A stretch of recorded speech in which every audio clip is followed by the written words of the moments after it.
So guess what, man? Bobby Barth from the band Axe is on the phone with us. We'll play some Axe after the interview. Let's pot him up right now. Let's do it. I believe he's calling from Florida. Let's check it out. Bobby Barth, are you with us, brother? Yeah, I am. How you doing? I'm doing so good now. Way better now that you've called. I'm sitting in the hotel parking lot. Probably going to arrest me. I probably think I'm checking out cars. So if you hear a loud noise and me screaming, you'll know. Hopefully not, man. Thank you for being part of the show tonight, Bobby. You're in Florida, right? Yeah, I'm in Jacksonville right now. Yeah, and a mutual friend of ours who lives in Phoenix, Oregon, Randy Gunlock, good friend. Thanks to Randy. Hats off to him. And I was telling you off the air, Bobby, that I was listening to Axe back in like the early 80s. I used to do LSD and come and watch you guys play. Well, that's funny because we used to do LSD and play. Really? No, man, I'm joking. No, we were pretty straight on stage. I was going to say, boy, we had a really cosmic connection that I didn't even know about. Yeah, really. Yeah, we toured a lot, man, in the 70s and early 80s up to about 84. We did pretty much every major tour in America, at least for a while. You know, I need you to help me fill in a blank. You know how it is when we get older, our memories go bye-bye. I saw you one time, the Acid show that I saw. You were either opening up for, it was either, man, I don't know what year, 81, 82, 83, and you were opening up for either Judas Priest or Aerosmith the night Steven Tyler fell off stage. I can't remember. No, it would have been Judas Priest. Okay, that was the... Yeah, we were managed by the same company, so we actually did 5 Judas Priest tours. Now, that would have been a Screaming for Vengeance tour for them, I think, right? Yeah, probably. I wouldn't remember, but yeah, we were on their first tour of America, their second, third, fourth, and fifth. Wow, that's amazing. I actually hitchhiked to that show to see you guys back then. That was a great card. We used to love touring with those guys. A lot of fun, good guys. Now, didn't you guys share the same record producer as Judas Priest? We did some tracks with Tom Allen, but they never got released, actually. Wow. He did the original Rock and Roll Party in the Streets, wow. Burn the City Down, and Now or Never. Okay. And he did the production on those, but they were redone, never got released. Well, you know, speaking of Rock and Roll Party in the Streets, when that song came out, that was like such an anthem for kids my age at the time. It was so good, man. It still is.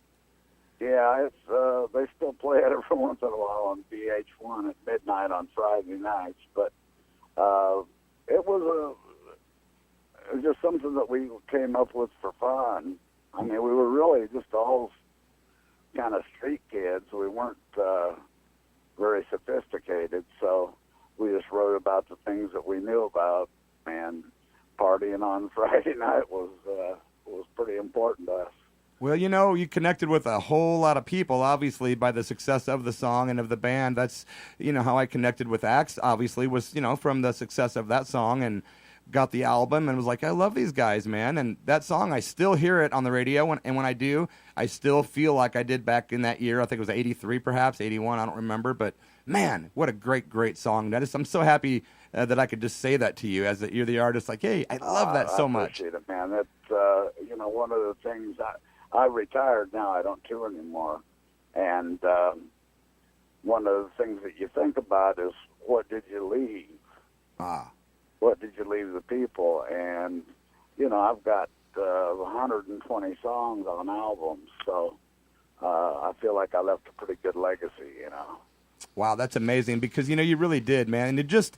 I was saying to someone yesterday, you know, regardless of money or fame, if you could just write one song that everyone would hear and always remember, it's worth not having to keep that grind up of being this rock star thing, you know.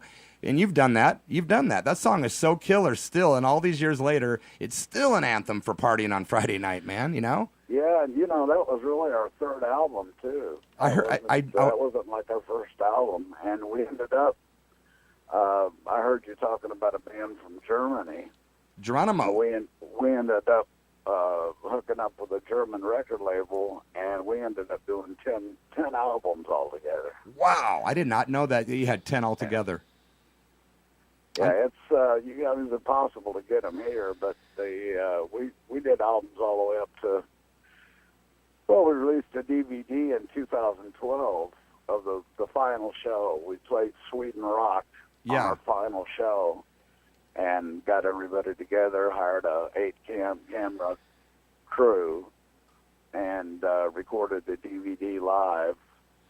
No Doctrine, no auto-tune, no bull, and put that out in 2012, and that was kind of our goodbye to everybody. Was that a fun night for you, man? You know, it was actually horrid, man. It was in the daytime, in the late afternoon that we played, and it was 50 degrees, and it was raining, and the wind was blowing. So, of course. So I look a little cranky on the DVDs through the whole thing. But I mean, it was great to see the guys, and I've been working the last 15, 18 years with Bob Harris from Frank Zappa's band. Oh, nice. Okay. The cat who sang all the high parts. Right. For Frank Zappa. Okay. And he's been in the band for, about the last 20 years. Nice. And, so it was great to get together with him, and we had some friends that joined us from Italy. Wow. And we had a great time. Actually, more fun rehearsing than doing the show, I got a question for you. You guys toured with Aerosmith. Did you get to witness or be part of any hardcore partying with that band back in those days? No, usually our tours were, people were traveling in 3 buses, and we were traveling in a motorhome. So when we got done playing, we had to book to the next show. I see. Because they could get there and stay in the bus and party and do all that. We really couldn't. We had to hustle. Our first Aussie day, we were playing in Fort Lauderdale, and Sharon called me and said, "You want to go on the Aussie tour?" This was right after Randy had been killed. Wow. And I said, "Sure." And she said, "First date's in Seattle in 3 days." Wow. So we got in a van and went all the way to Seattle from Fort Lauderdale. And that was 1980, because I saw that tour with Randy right before he died. I saw that with Motorhead and Ozzy. I think UFO was on tour at the time, I think. I'm not sure. Well, it might have been right before that then, but I saw him in St. Louis with Motorhead on the Ace of Spades tour. Guys, I'm sure you know. Yeah, Motor. I love Motor. I love Lemmy. He's fun. Was he one of your friends? Friends, I don't know. I mean, I've met him a lot of times. We've had a few things together, but he's nice. He's a good guy. Cool. He's ornery guy. Long live Lemmy, man. Yeah, really. Something interesting about the band Axe, too, is they were called Alien originally, and then the movie Alien came out, and all this hysteria was around with that name Alien wrapped up in the movie, so they became the band Axe, correct?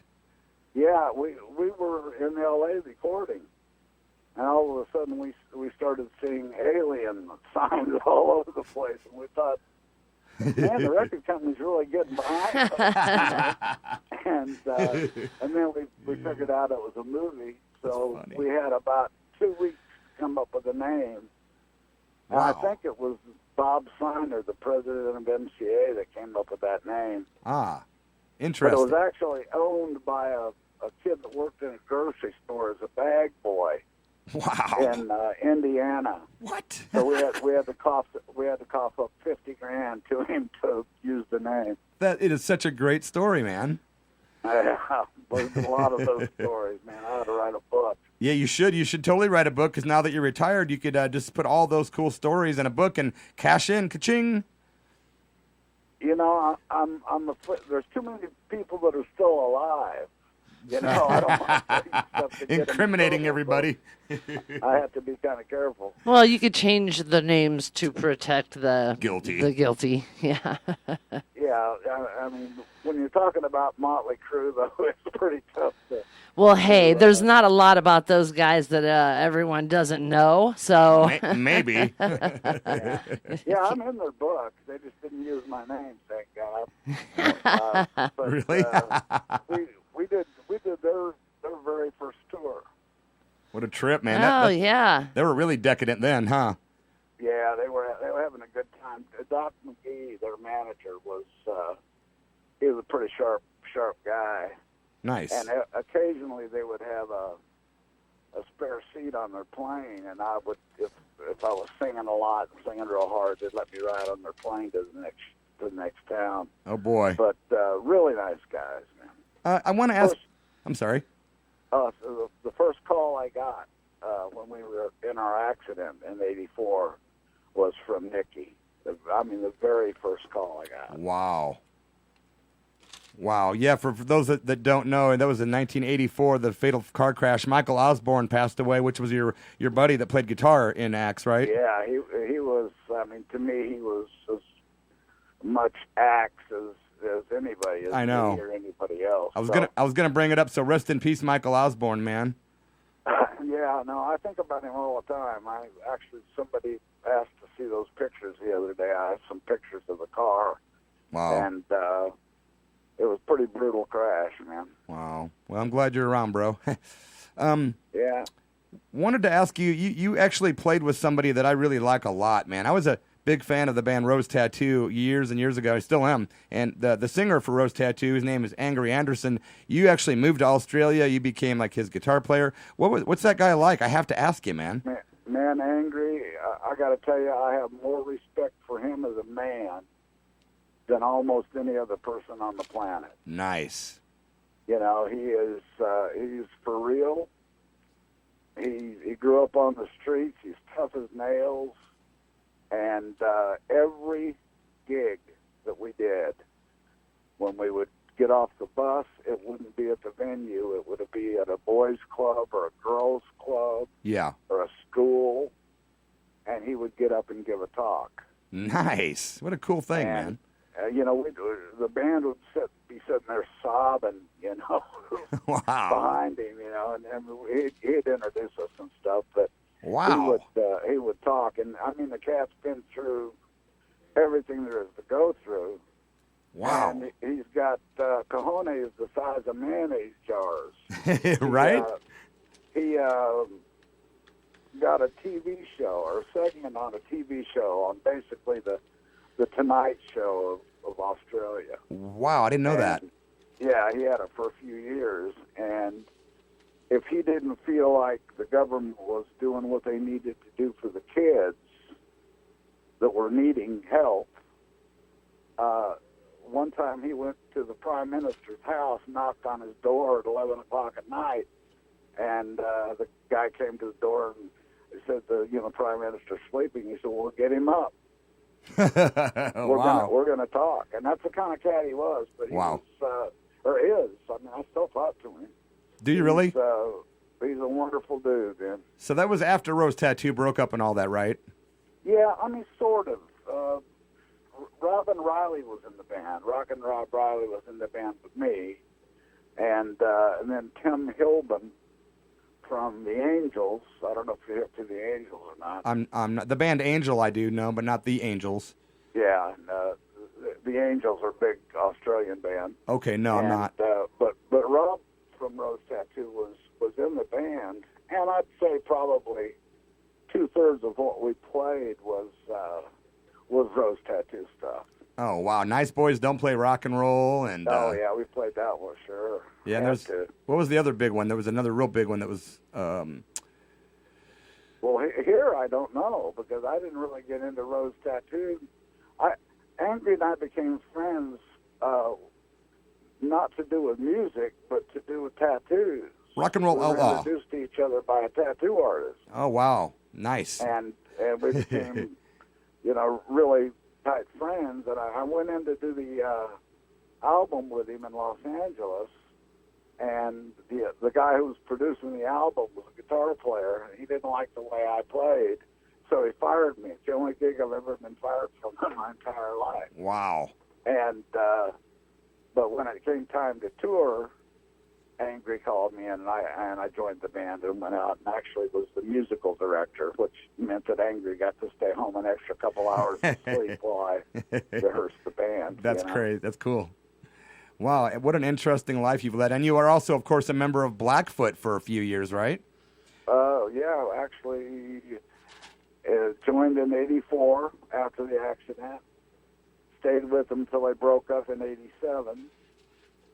And then Ricky went on and did, a few other, hired a bunch of sidemen and played. And then I got back together with them in 2004. That's right. As the lead singer. Ricky he was in Skinner at the time. Yeah, minus Medlock. Still is. So I took over singing and playing lead guitar from 2004 to 2010. Amazing, man. That's cool. Did you have fun in Blackfoot? Yeah, I knew them all.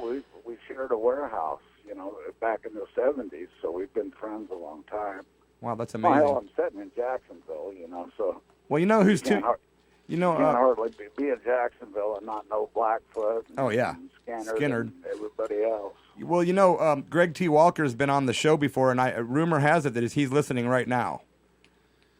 Oh, well, if he is, hey, Greg, give me a call. He lives 3 miles down the road from me. Nice. I got my property from a friend of his, so... Yeah, we see each other all the time. That's super cool, man. I'm super grateful to have not only you guys on the show, but just the chance to talk to you guys and the fact that you're still around and you have such great music to share with everyone and you're still doing it. And I love it, man. Thanks for being here. Oh, my pleasure, man. 48 years. Wow. Yep, 48 years on the road. Congratulations, man. You've survived car crashes and rock bands and probably substance abuse and everything else in the world, and you're still alive, man. Yeah, there was a beer or two drunk over that couple beers. Time. Just a couple beers, huh? Yeah, a couple. Well, listen, man, it's been a real pleasure talking to you. We'd love to have you back on the show some other time down the road if you'd be hip to that. But it would be fun. Give me a holler anytime. And, Greg, if you're listening, I'll be home tomorrow. Give me a call. There you go. Passing on messages from one member of Blackfoot to another. That's pretty darn cool here at the Church of Rock. Nice, man. It's Bobby Barth, legend, genius, rock and roll star, man. Thank you, my friend, for being here. No, my pleasure, man. All right. Have a good night, Bobby. All right, you too. Bye-bye. Cheers. Bye.